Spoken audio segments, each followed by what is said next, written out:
What's up, everyone, and welcome back to another episode of the Trainman Report. This is episode 35. My name is Holden Stefan Roy. Joining me is Alex, the Trainman Montagano, with a train whistle. That was a very light one. I got a second one. Oh, he's really going in. Like, he's Sounds the committed same. to I'm the committed to bit the whistle. of the whistle bit. It's just how it is sometimes. It's too Anyway, much. we have a couple of wonderful guests with us today. We have Ann Williams and Jane Barr of the group Incredible Edibles, and they will be sharing with us tonight and especially answering questions such as, what is Incredible Edibles? For those of you that don't know, you will in fact find out. And then Alex has got all of his regular updates and well-researched introductions and glamorous stuff to come. But this is, in fact, a community show. Glamorous. We are only going to grow if you tell people we exist, NDG, Please. because this is very NDG-centric. And if you are in the community and you want to highlight something you are up to, we are a platform you can come share your story on. On that note, Alex, why don't you tell the fine people a little bit more about our guests? Yeah. So as you mentioned, we have both I'm looking for their names. Jane Barr, there we go, and Ann Williams. Names is not my forte, and they're from Incredible Edibles. I am familiar with you guys because I have walked by your gardens. You have one up on Metro and Summerlit. I've seen those, and I was looking at your wonderful pamphlet, and you have gardens throughout the borough, and that is really cool. That is cool stuff.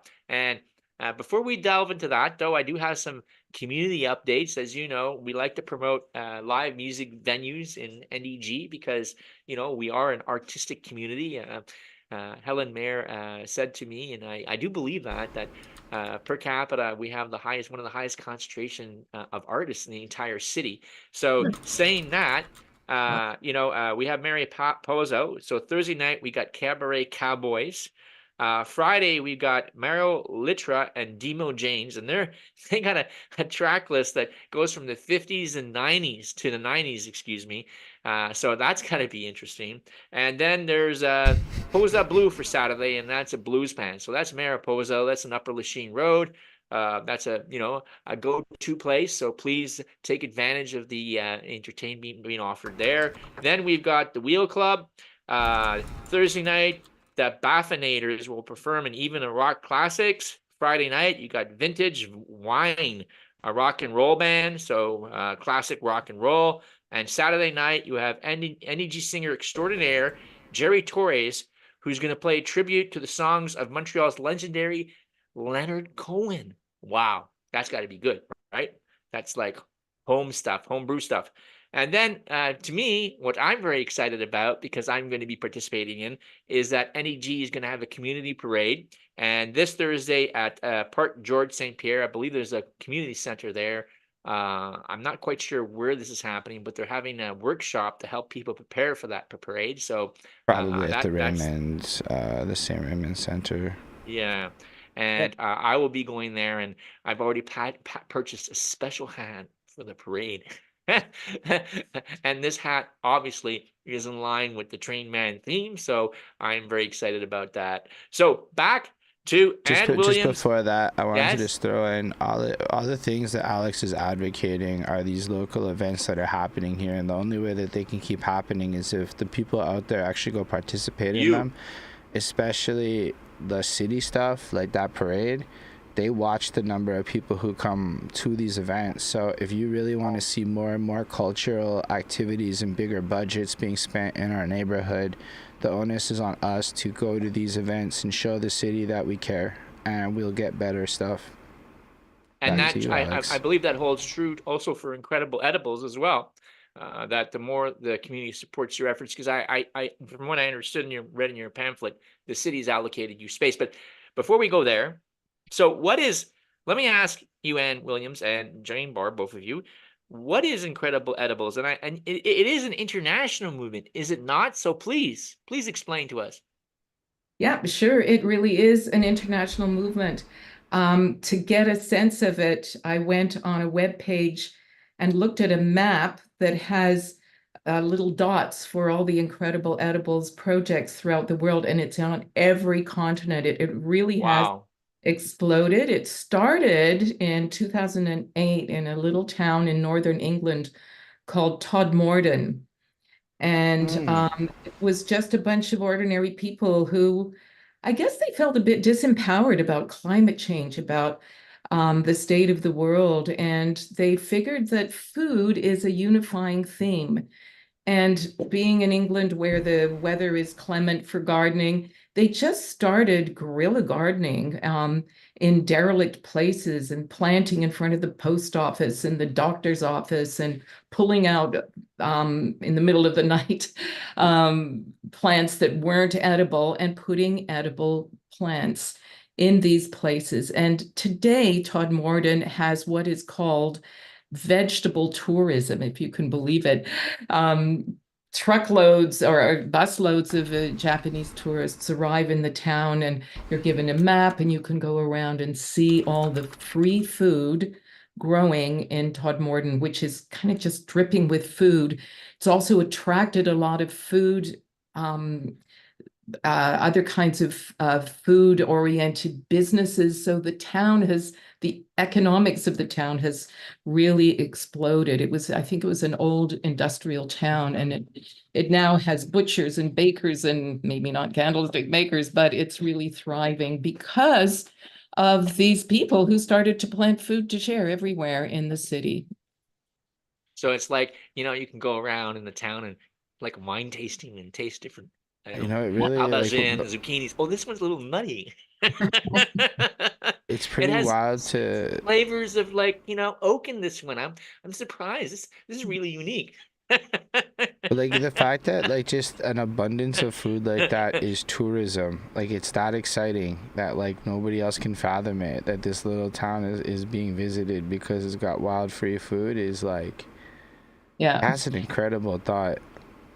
And Like, it really exploded in France. My husband and I were walking the Loire Valley trail for a week, and every little town and hamlet we went into, they had incroyable comestibles, little boxes of food in front of some public space or in front of somebody's home, and a little sign in front, nourriture à partager, prenez-en. So it is really, really popular in France.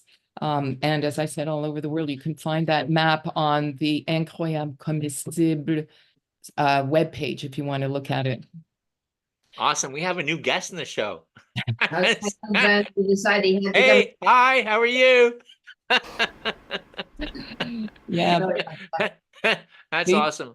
he'll Yeah, be- I read just I had a memory when you said about guerrilla gardening. I remember there being quite a few articles in the local media about how people were making seed bombs. You ever hear about that? They would put all these wildflowers in this bomb, and they would throw it near like overpasses and highways. Did you hear about that? Oh, yeah. Yeah, we wanted to have a workshop to make them, and I wanted to do it with my so grandchildren, but cool.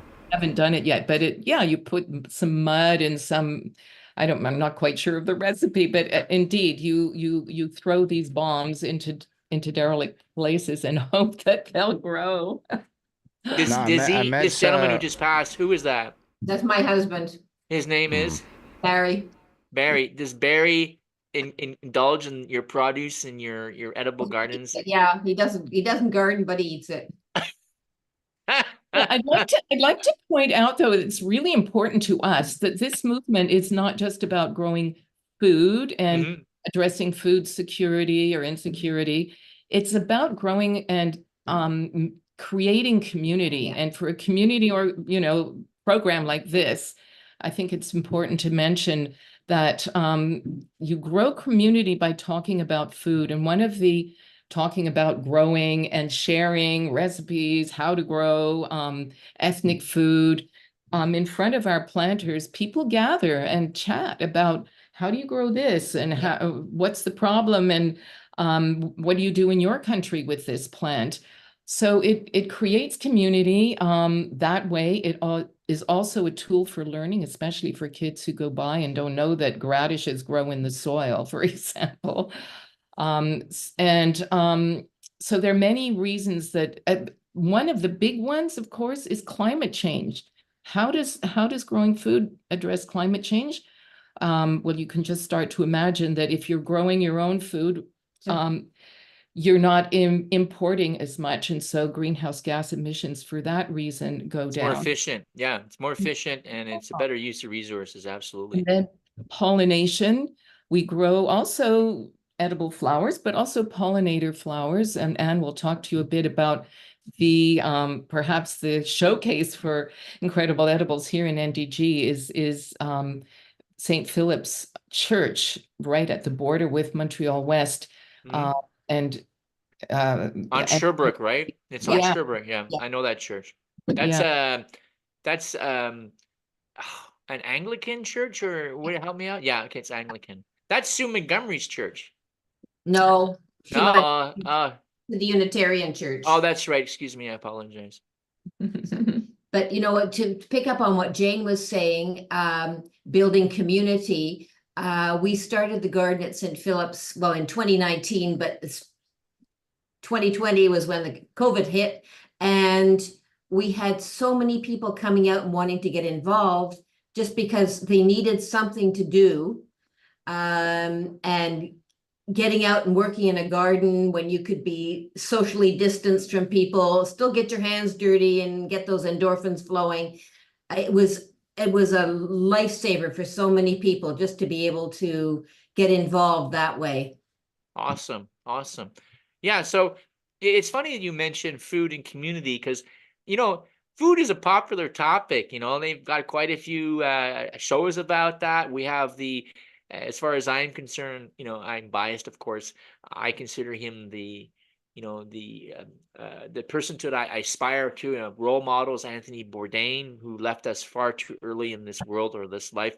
And there was also a documentary on food. I can't remember, the name of it for the life of me, but it was on Netflix, and it was talking about how or suggesting that human history is very much tied to the development of food, cooking, the development of bread, like all these things that we take for granted today, like fermentation and these type of things, are really, we're kind of very much connected, intertwined with our development as a species in terms of us, becoming farmers and the development of civilizations and stuff like that. For sure. One of the mottos of Incredible Edibles is if you eat, you're in. And of course, I don't have to say it. Everybody, we all eat, right? Yeah, we all in. Right. And really, food is a wonderful bringing together of people.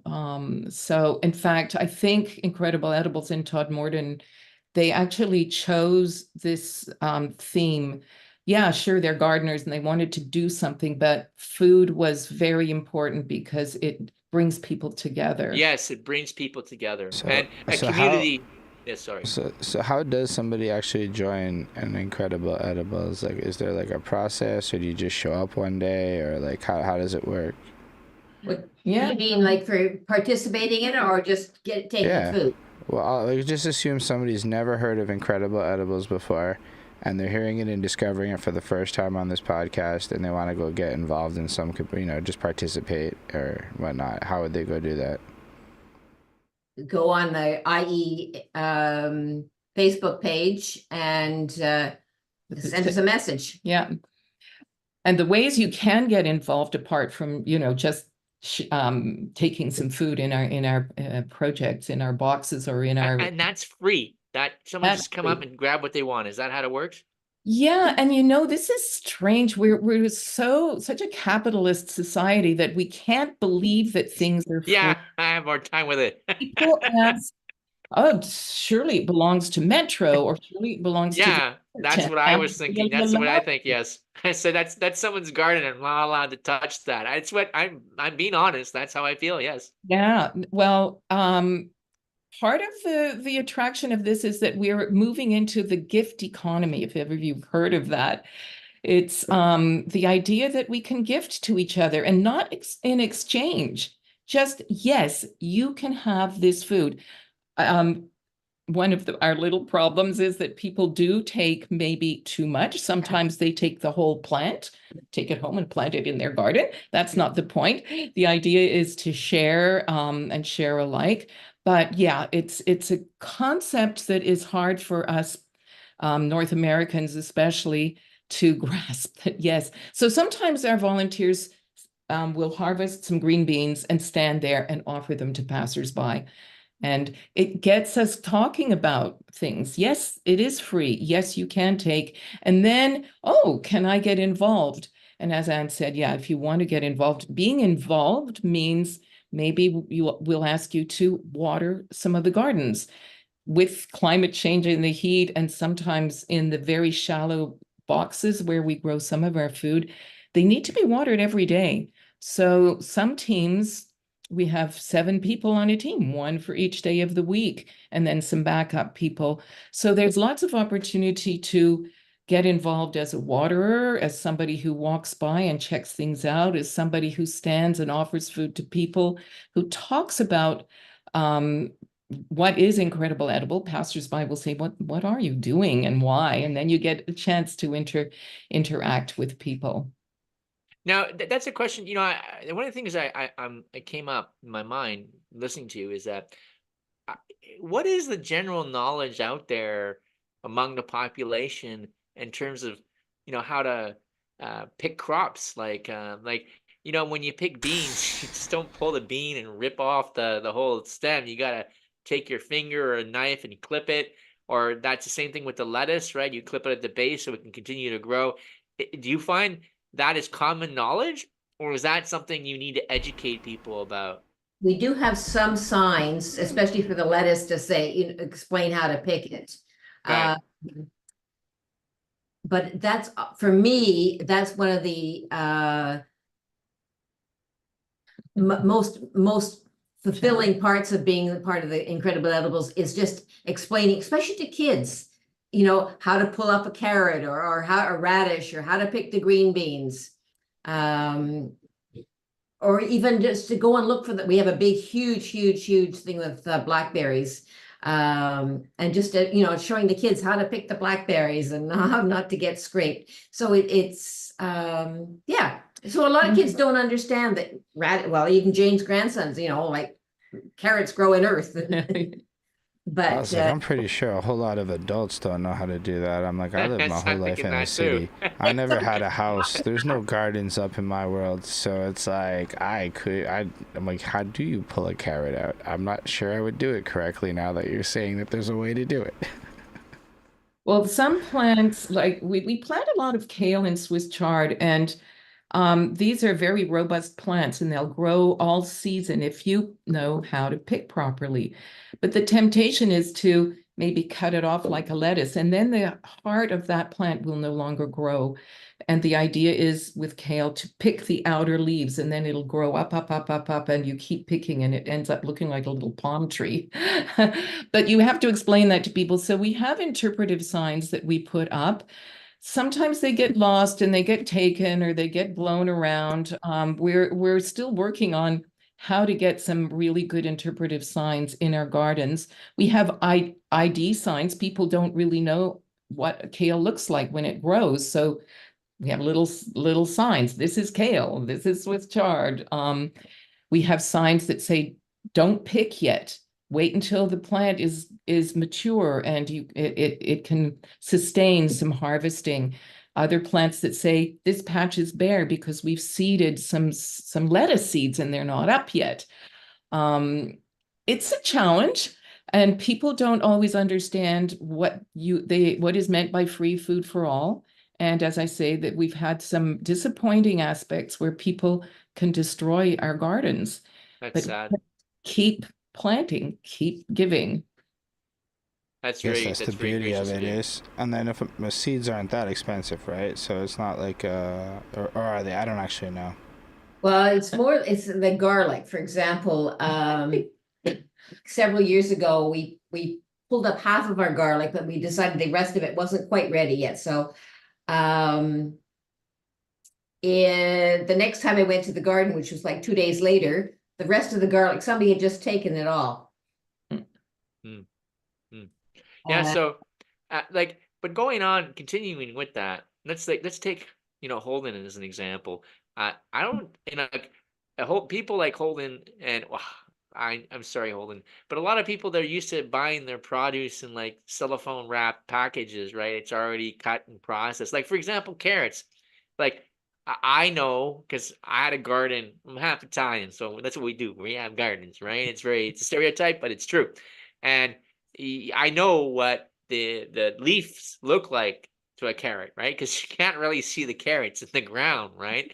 So how does that all work out? Is that part of the education process? Is to show people that's a carrot, or do you have volunteers there say, "Hey, that's a carrot," and have people pull it? The look on the kids' faces must be just phenomenal to see them pull a carrot out of the ground for the first time in their lives. one of my team, we in the spring or June, if she was there with her grandson, and he got to plant the carrots. Right. The other day he was FaceTiming with her, and we showed him the picture of the carrots, and he was so excited. He can't wait to come back from holiday so he can go out to the garden and pull up some of his carrots. Right. Yeah. We Because have yes, go ahead. interesting collaboration with St. George's School for a couple of years. They have an urban agriculture pod. What I mean by that is the students at the high school have to do some volunteer work for credit. And so some of them wanted to work in a garden. And so they called themselves the Urban Ag Pod and got in touch with us. And for several years in a row, they were seeding our little seedlings. You know how when you plant a garden, you can see seedlings growing, little tomatoes, little peppers. Yes, I'm very familiar with seedlings. My grandmother used to put them in her dining room in the let her early explain spring, them, right? Alex. Let her explain the All right, all seedlings. right. I'm having flashbacks now. Right. In our climate, you can't plant it, well, you can, I suppose now, the season is longer, but to get a full-grown mature tomato plant, for example, you're best to put in a baby plant in your garden. And so these students volunteered with Incredible Edibles, and we would go to the school and do little workshops in how to plant seeds. And it was the most amazing thing. They would look at a parsley seed, which you can hardly see on the palm of your hand, and watch it grow in their school environment. And we would transplant them, and then they would donate the seedlings to Incredible Edibles. So that was a beautiful collaboration with schools. We've always really wanted to work with schools, but they close in the summer. And Wow. so, you can't really make a garden in a school unless you have some setup whereby somebody's going to look after it. But yeah, just to illustrate the magic of growing food. So I have your pamphlet here. So this is available online, I'm assuming, and you sent it to me in PDF. So we're looking at can you see that? We're looking at a garden here. Where is that garden? Can Oh, you tell us that's it was a beautiful, very successful garden in front of a condo building on between Draper and the next street over. And we, for 2 years in a row, had really beautiful gardens there. So that picture is of the planting. Unfortunately, one of the tenants in the building did not like the idea of vegetables growing in front of the building. And the third year, when we had just planted the seedlings that I'm speaking about, we had a work bee. Volunteers came, we planted the seedlings, we watered the seedlings, we put the signs in. The next day, unfortunately, they were ripped out, and the person in question was actually responsible, or had the place where we would get the water. We have to have water. So if anybody's thinking of doing food to share, you can do it in your front garden. We have front gardens growing food to share. You need water. And so he turned the water off. And so we were no longer able to continue that garden. It's a big pity. It was lovely. Yeah. And this, I know this is here is, if you can see this picture, let me get that a little closer. That's the tavern. Yeah, I know, Barb. and Josh. That's great. Yep, And then they water for and us. then I know this one. This one I walked by this one. This is on Monkland, is it not? This one here? Yes, it's on Monkland on the corner of It Montclair. says Monkland and Montclair on the flyer. Yeah. And this one, you have one, is this it? Yeah, the one in front of Metro. I see those all the time, right? Yep, those are we've Changed. we've changed them a little bit because we've had some problems there. Right. Getting things to grow and animals eating them. And this year we actually had some money. We do fundraising. In fact, maybe a little advertisement for our Oh, next. here's the Metro one. Alex, right let there. her advertise. Yeah. Let her advertise. Sorry. Alex, let her go. Maybe your viewers are asking where do they get the money to create these planters? And we do some fun. We're not a formal organization. We have no status or standing. And almost every year, last year we didn't do it. Some years we miss. We have a huge garage sale, and the old post office between Melrose and Wilson lets us use their space, which is really a great space for passersby. And we this is on Sherbrooke, right? on That's what you're talking. Sherbrooke, Yeah, okay. on The Sherbrooke. old building, right? Yeah. Okay. And we're going to have it again this year on the 14th of September. And so we asked people to keep stuff aside and bring it to us on the day of. We haven't advertised it yet, but I'm kind of putting a little note out there that yes, we're going to do it. People miss it. It's a really beautiful festive thing. If the weather's nice, people pass by, we talk, we sell plants, we sell muffins, we sell everybody's junk. That turns out to be, you know, as the old saying goes, what is somebody's junk is somebody else's treasure. So Yeah, I find tons of great stuff in the garbage. I'm a first class garbage picker. You'd be surprised at the stuff I find in the trash. Right. Yeah, so saying that though, NDG has a lot of like activity on the gardening side. You have like that Facebook page, Jardinat, Notre Dame de Grace Gardeners. I know my neighbor participates in a plant sale. It's on, Desjardins Bank on Summerlet. Are you familiar with that? In the spring? No? Cultural. Oh, that's it. Yeah. So gardening seems to be a big thing in NDG. And let's talk about like this idea of like urban farming, right? I know that I used to be, I haven't seen him in a while. Vikram Bhatt is a McGill professor, is a friend of mine who actually taught urban farming ideas in university. And that's huge, right? How does, Incredible Edibles, how does that all play into that? That's your raison d'etre, I guess, right? Those were an example of one way of urban farming or urban gardening. Mm-hmm. Montreal is quite well known for its community gardens. Mm-hmm. And you can get a little plot. I think there's quite a big waiting list, Yeah. which shows the popularity of gardening.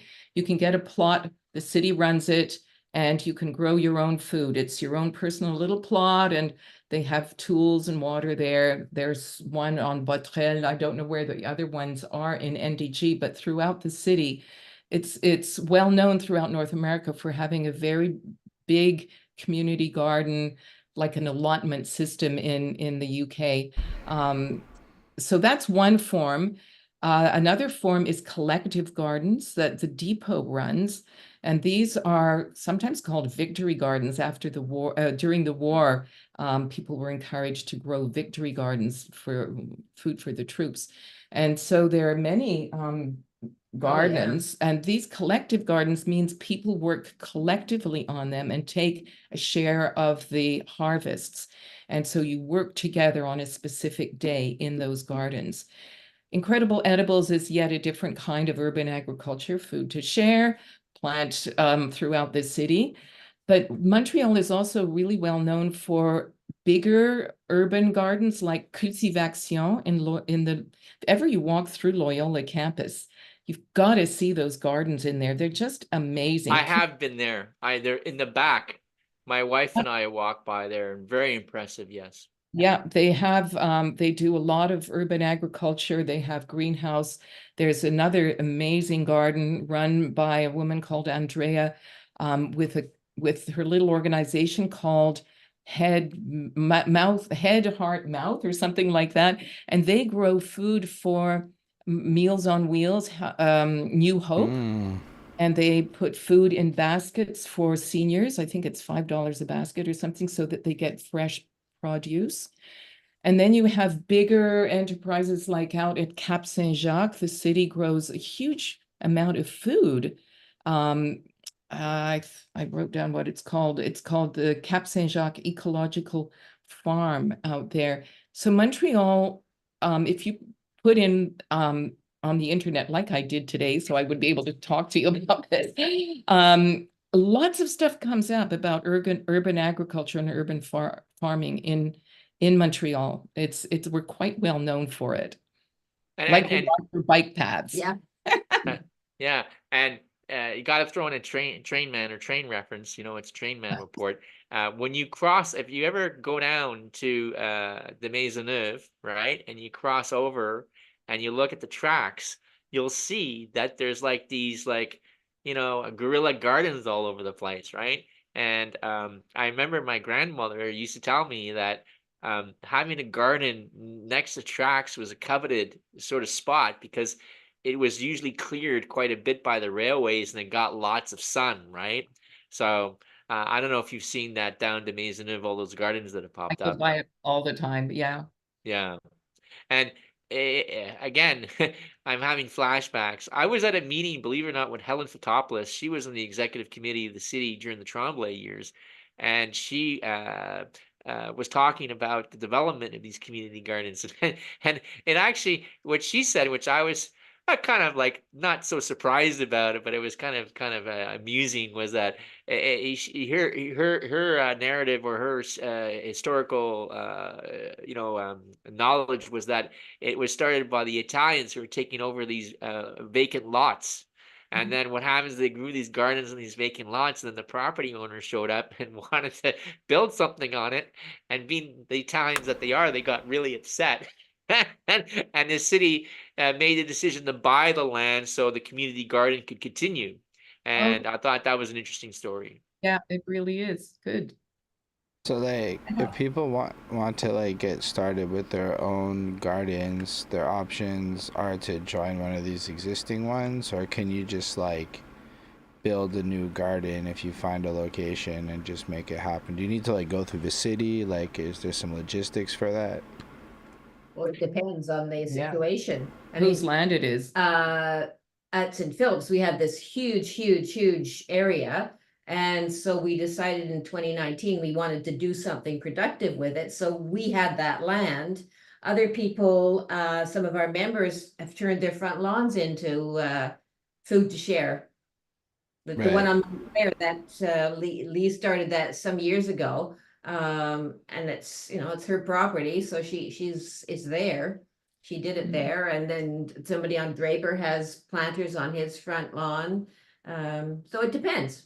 We did have some planters, and people loved them for 3 years in front of the post office where we're going to have our famous sale. And we had to get permission because the cement on which we were going to plant, which we did put those planters, we had to get city permission, but we also had to get permission from the feds because the post office is a federal institution. So it was a bit of a bureaucratic nightmare because we'd call the city and they say, talk to the feds. We'd talk to the feds and they said, call the city. Anyway, we went round and around. And in the end, Peter McQueen actually gave us $700 from his discretionary fund or something to build those planters. So it was 3 levels of government that were involved in getting those planters. So yeah, you need to get permission. You can start an Incredible Edibles garden without talking to us and just put a sign out, take what you want. There are things you need to know.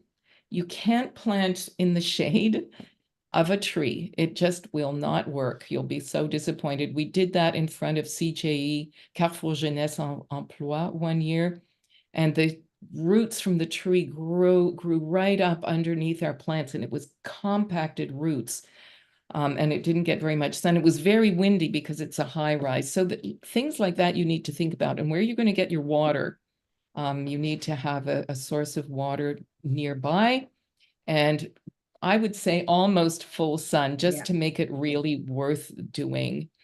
And it's not just veg that you can plant. I'd like Anne to talk about the other gardens that she started at St. Phillips, because it shows the scope that you can get into with planting food to share. Yeah, one of the I gotta go back to the garage sale, because the garage sale in 2019, I talked to Kathy Aiken, who's not here right now. She's off out in the country. And I said, look, we've got all this property, we want to do something. So she introduced me to one of the people who was working at the sale, who was a professor at Concordia. And he was teaching a sustainability course. And then he said, oh, so he got back in touch and said, look, I need something for my students to do. So they came and built our first bed for us. And then Jane was contacted by a colleague that she'd worked with, whose daughter had just done a permaculture course, and she needed something for her portfolio. So she worked with us at St. Phillips to design a whole layout with the raised beds and fruit garden and this beautiful pollinator bed, which Jane was just talking about. So it's a huge bed full of everything that's pollinator, flowers, echinacea, black-eyed Susans, monarda, there's some roses, there's borage, bordered by wild strawberries. So it's huge, but it really attracts a lot of insects, not just the we have lots of milkweed too, bees and butterflies, all sorts of things. So it's food for the for the animal world as well. And I have to tell you that they do enjoy the dill and the chives that are in my garden out there. The bunnies really like dill and chive, it seems. And there's also a herb spiral. We had a workshop once with a permaculture person, Graham Calder from P3 Permaculture, who came and gave a workshop. People paid to come and learn how to make a herb spiral. And we did it on the spot, made the herb spiral and learned how to do it. And it's there showing off the beautiful herbs. And on the other side of the church. Wait. What exactly is a herb spiral? Well, it's a spiral. It's a spiral. It's made with, the outline is made with bricks, and you build it sort of, it's about what, 10 feet in diameter, I guess, maybe 8 feet. And it goes up. It goes up, yeah. So, and the idea, and it's filled with earth in between, that you have different microclimates. So on the sunnier side, you have herbs that can tolerate more sun and drier conditions. On the other side, it's a little bit shadier. And it was all built on top. We did this huge pit for the water that comes off the church hall. And so it self-waters. So it's got, there's oregano, there's chives, there's savory, there's lavender, parsley, basil, tarragon, everything's in there. And the herbs are actually really popular in our gardens, because I'm sure you've all done this, gone and bought some cilantro, and then you come to this mess in the fridge like 2 weeks later. So you can go and take little bits of herbs, take them home, put them in your soup. Fresh herbs really, to me, make the difference between an okay meal and an amazing meal, right? Yeah. I often see people coming over with their scissors, and they'll say, oh, I'm just coming to, and I said, that's fine. I just need a little bit of sage, or I just need a little bit of this or that. So that's fine. That's what it's there for. I have a question on the local wildlife. So local wildlife does not live in this capitalist world that we live in, right? So when they see like your vegetable garden, They're perfectly comfortable with the concept of taking Oh, yeah. everything. So how do you guys manage that? Because I can't say that I'm a person, an expert in fauna, but I will say that we have a really, really large squirrel population in NDG, right? It's not the squirrels. Yeah. It's the rabbits, the groundhog. Oh yeah. Last year, I couldn't figure out why our dill wasn't growing. We kept planting more and more. And I first of all, I thought people were coming and just cutting it off. But then we realized it was the rabbits, and the same with the chives. Like all the chives were just Who knew? looked like somebody came with just held the clump and just scissored it off. So the other day, and I had it in the dill in a different bed, and I thought, this is weird. It's not growing. And then I realized it was all being eaten. So the other day I put up netting around it, and we'll see if that keeps the rabbits out. Yeah. I've never seen a rabbit in NDG. They're out there. There's Oh, I've lots seen of them. Oh, yeah. I've seen them. This year, Yeah. especially starting last year and this year, I don't know whether it's an urban myth, but somebody told me that they're culling the coyotes because the coyotes eat people's dogs and cats, and so therefore the bunny population is exploded. I have no idea, but it's certainly true that there's so many rabbits this year. And then There's the a other, lot of rabbits. I yeah. have a question though that's kind of similar. Do you guys grow fruit trees or any kind of stuff like that?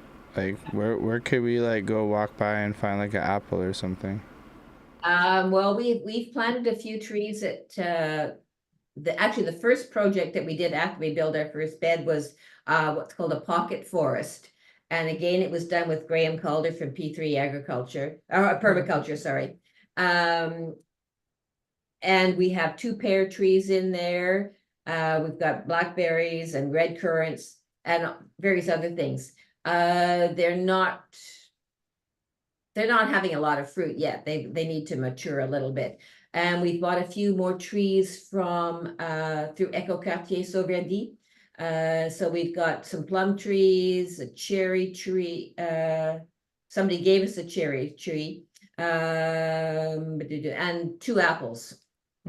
2 apple trees. But I have 2 apple trees in my property, and first of all, I think I'm doing something wrong because the apples seem to get always like infested with a variety of different worms, and then I have to compete with the raccoons.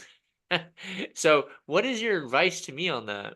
you haven't got that far yet because you haven't got it. Alrighty. Yeah, But Yeah, that's just.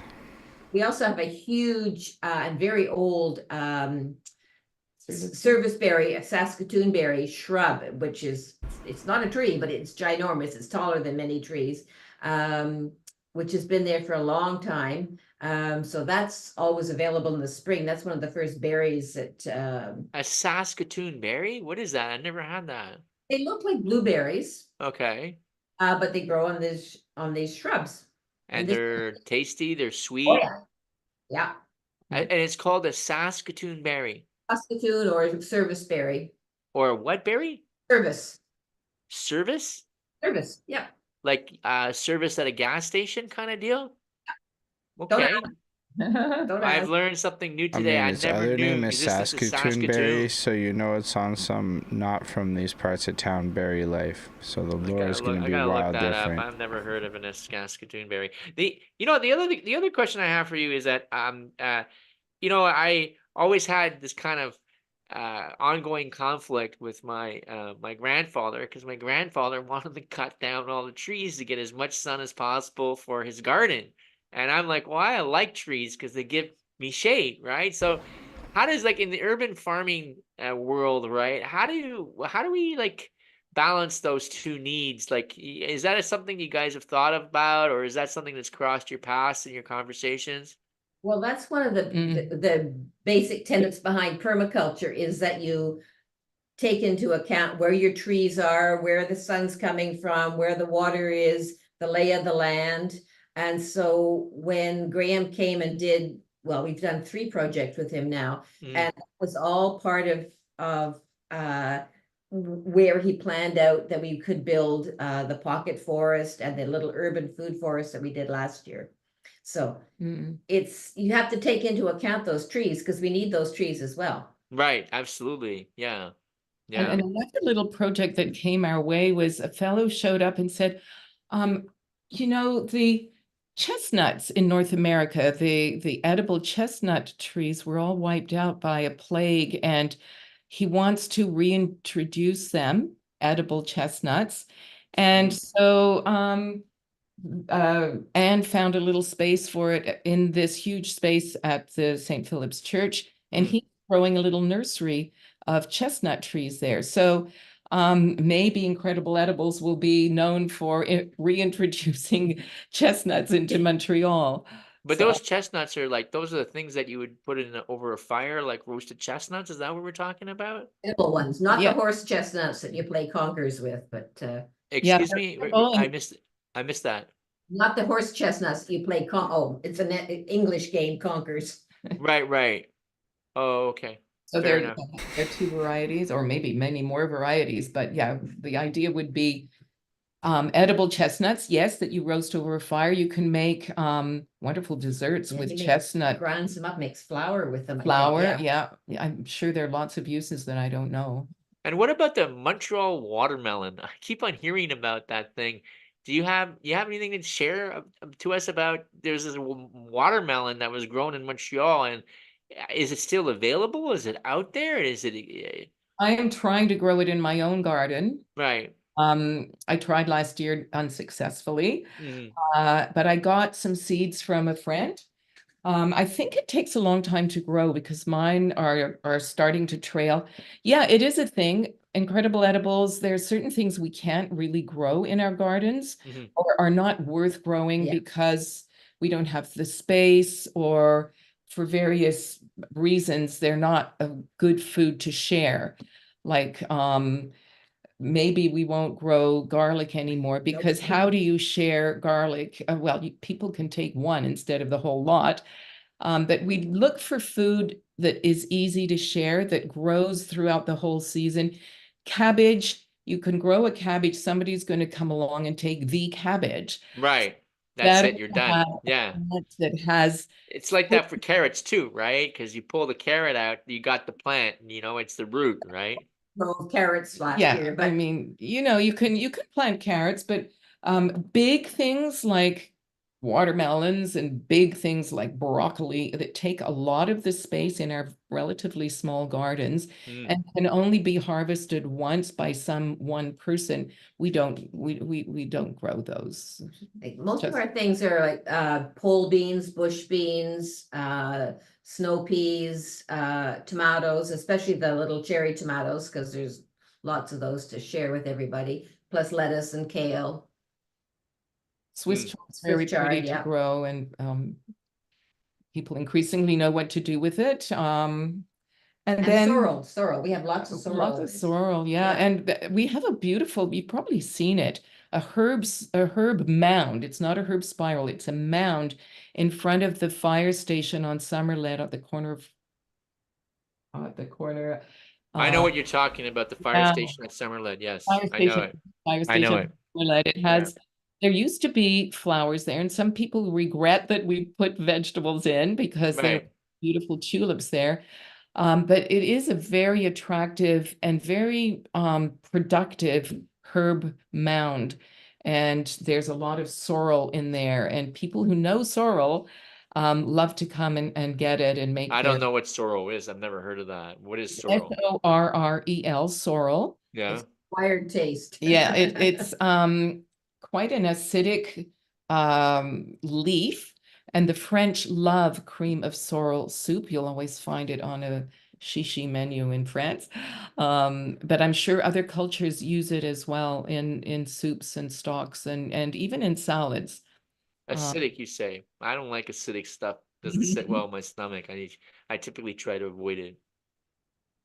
Yeah, so one of the things that I was seeing on your pamphlet is like grass. Like we have this,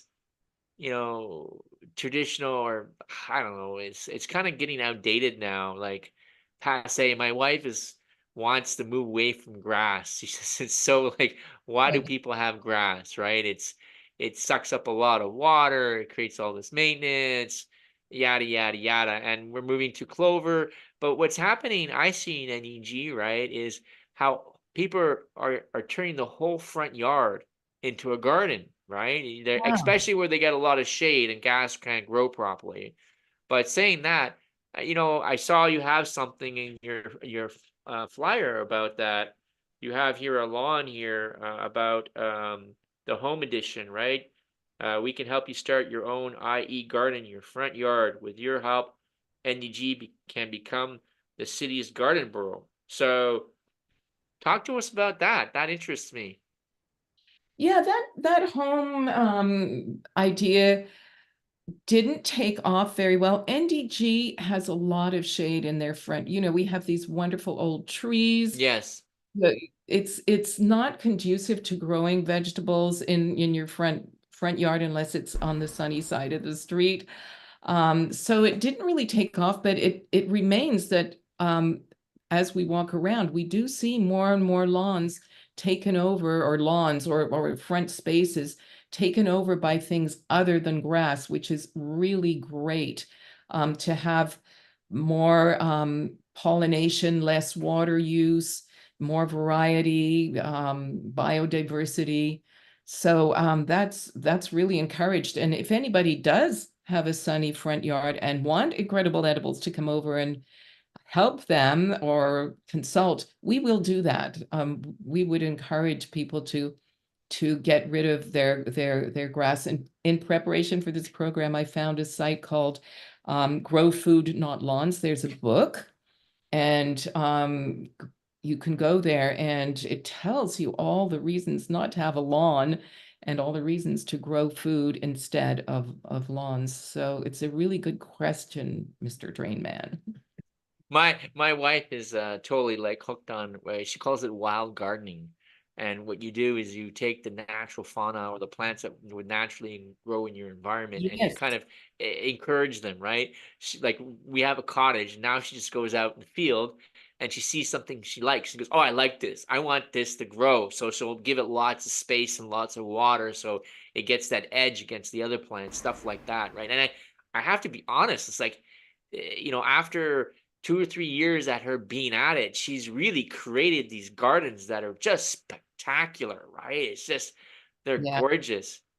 She's Yeah. got really the right idea about planting native species, because those are the best for our native pollinators, and they are accustomed to our climate, and they're able to adapt to changing climatic conditions instead of planting introduced species and exotic species. So yeah, I applaud what your wife is doing.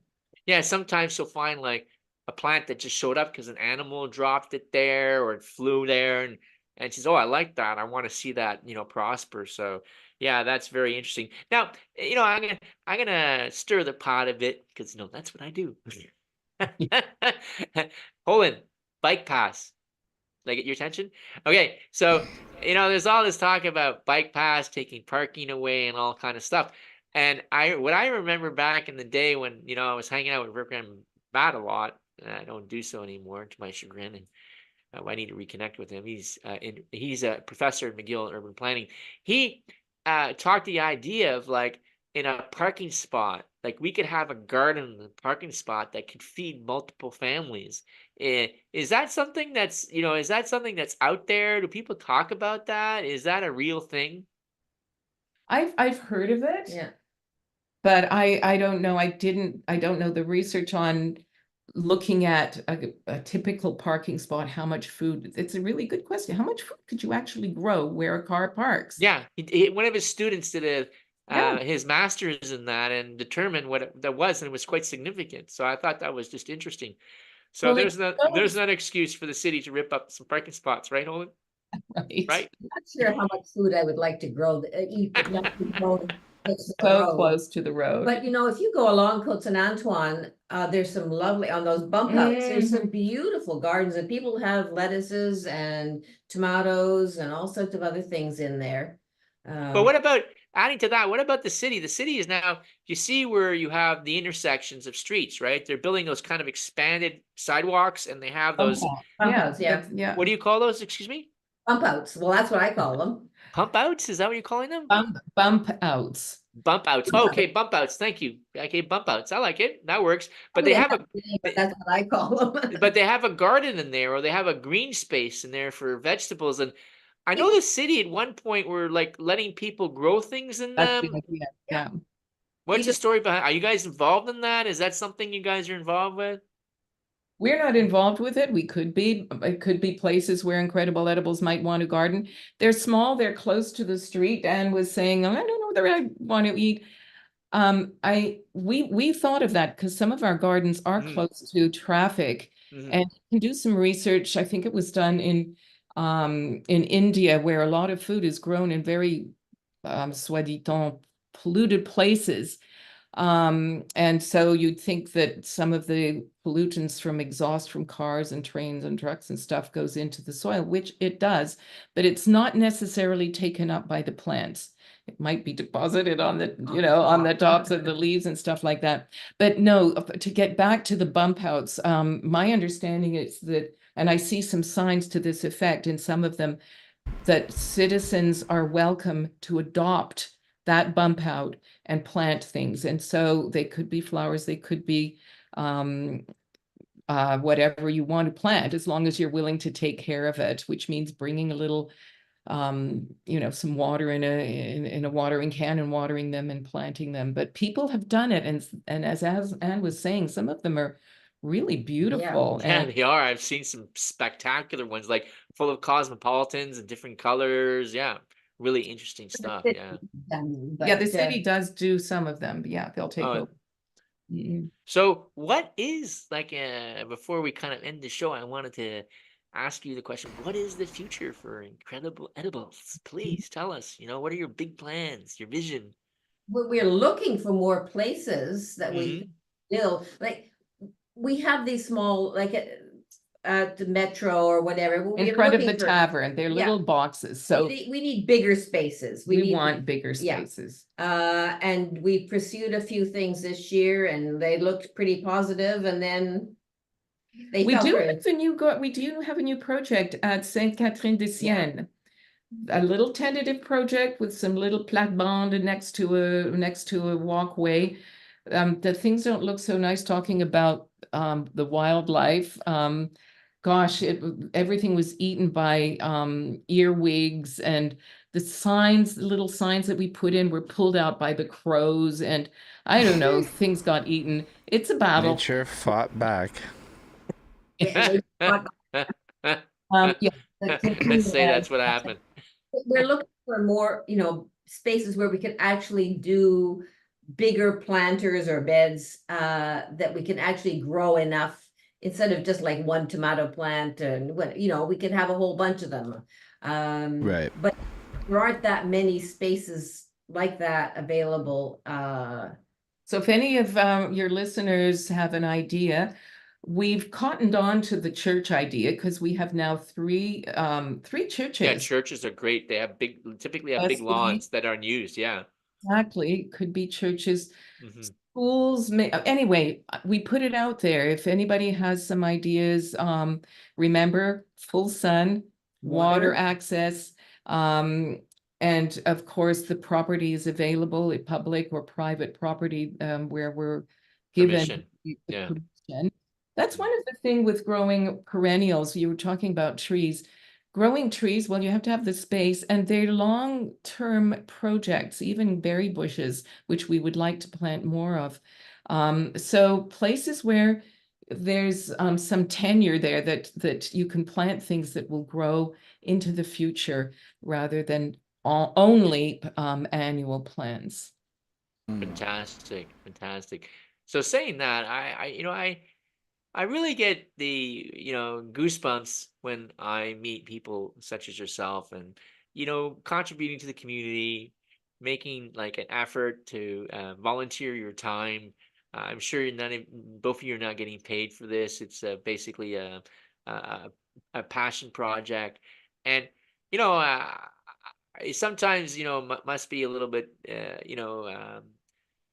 frustrating and dealing with some of the obstacles you have to deal with. So I want to say thank you. Thank you for doing what you do. That's like, it's really cool. Like, you really are, making NDG a better place to live. And, it's a little presumptuous of myself to do this, but I'm going to thank you on behalf of people of NDG. And I hope that you continue.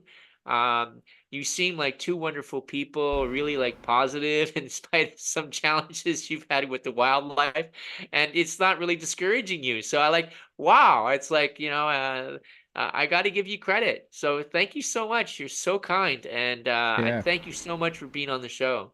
Thank you. Holden? For helping us Yeah, no. promote Incredible Edibles. And It's cool. next to actually gardening, talking about gardening is the best.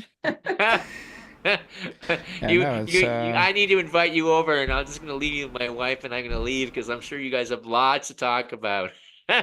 Oh, my neighbor, Sharon, believe it or not, is a prize gardener. She actually, a couple of years, beat the botanical gardens with her orchids. Oh, I know Sharon. Oh, Sharon Pierce, you know Sharon Pierce. Yeah. Excellent. And then on the other side is Anne, and Anne is also like a spectacular garden. So I sit in the middle and just like, it's like my little paradise. Yeah, no. Brought to you by the people of NEG. Yeah, no, it's really incredible what y'all are doing. Like, a lot of people choose to do a lot of things with their time, and you're choosing to feed people and build community, which, if you think about it, that's kind of one of the noblest things you can really do out there. As far as like being a good citizen, participating in all that. So really, it is a good example that you're setting for people and showing people that despite, like all the habits, you can go out there and do something different that is productive. And if enough people really joined it, you could shift the entire way food production happens, because it sounds far-fetched until you really think about, if everybody really was growing, we hit a point where we have too much food, which would be a really big blessing. Like it could happen. And that's like a good future. Yeah, so just seeing that, it's nice, and thank you for coming on the show and sharing with us, because I don't think a lot of people are aware, unless you're into the gardening world or you have a garden, which is not really my forte. So seeing this is really cool. And as we just got a comment, they're rebelling against capitalism, creating community, and that's an awesome move. So it's like really doing it. Thank you. Luciani. So we appreciate that, and thanks to everyone who watched. It's not really a show that's live without having the people watching, so we appreciate you being here too. Make sure to go tell your friends we out here and that we exist, and that you can come every Tuesday at 6 p.m. and do the Trainman report, where you'll learn more stuff that's going on inside our local NDG community.